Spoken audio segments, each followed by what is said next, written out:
অঘোর চতুর্দশী ব্রত ভাদ্র মাসের কৃষ্ণপক্ষের চতুর্দশীর দিন পালন করা হয় অঘোর চতুর্দশী ব্রত। 2024 সালের অঘোরা চতুর্দশী পালিত হবে 1 সেপ্টেম্বর 15ই ভাদ্র। অঘোরা চতুর্দশী ব্রত ভগবান শিব এবং মা কালীর উপাসনার জন্য নিবেদিত। উড়িষ্যা, বাংলা, অসম এবং হিমাচল প্রদেশে অঘোরা চতুর্দশী ব্রত উদ্দীপনা এবং উৎসাহের সঙ্গে উদযাপিত হয়। যারা শিব ভক্ত এবং শিবের উপাসক তাদের কাছে শিব চতুর্দশীর পরই অঘোর চতুর্দশী একটি গুরুত্বপূর্ণ আরাধনার দিন।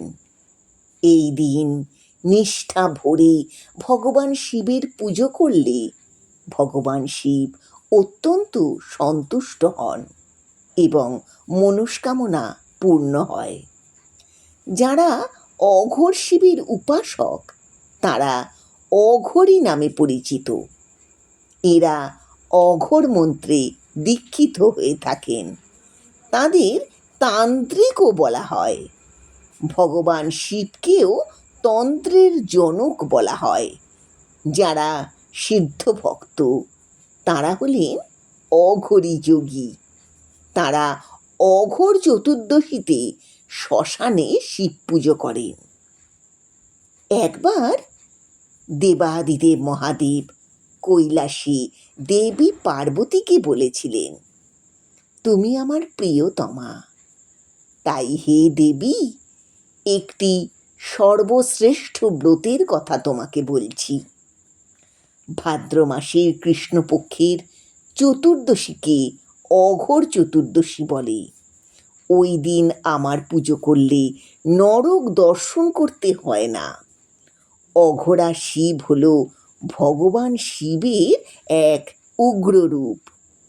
আবার কোনো কোনো পণ্ডিত মনে করেন অঘোরা মানে যিনি উগ্র নন।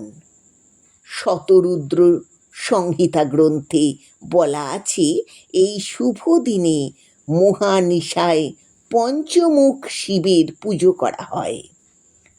ভগবান শিবের পঞ্চমুখের নাম হল ঈশান, তৎপুরুষ, বামদেব, অঘোর ও সদ্যোজাত। এই 5 মুখমণ্ডলের সাহায্যে ভগবান শিব সৃষ্টি, স্থিতি, তিরোভাব, সংহার ও অনুগ্রহ এই 5টি কাজ করেন। শত্রুদের পরাজিত করতে এবং বিশেষ ক্ষমতা অর্জনের জন্যে অঘোর শিবের কালো রূপের পুজো করা হয়। যারা মোক্ষ বা মুক্তি লাভ করতে চায় তারা ভস্ম বা ছাই রঙের অঘোরা শিবের কাছে প্রার্থনা করে। যারা আকাঙ্ক্ষা বা মনস্কামনা পূরণ করতে চায় তারা অঘোরা শিব চতুর্দশীতে লাল রঙের অঘোরা শিবের পুজো করে। অঘোরা চতুর্দশীর দিন 4টি কুম্ভ, 4টি অর্ঘ্য সাজিয়ে প্রতিটি প্রহরে ভগবান শিবকে স্নান করানো হয়। বেলপাতা, সাদা ফুল, শ্বেত চন্দন দিয়ে প্রদীপ জ্বালিয়ে ভগবান শিবের পুজো করা হয়। ওম নমঃ শিবায় মন্ত্র জপ করা হয়।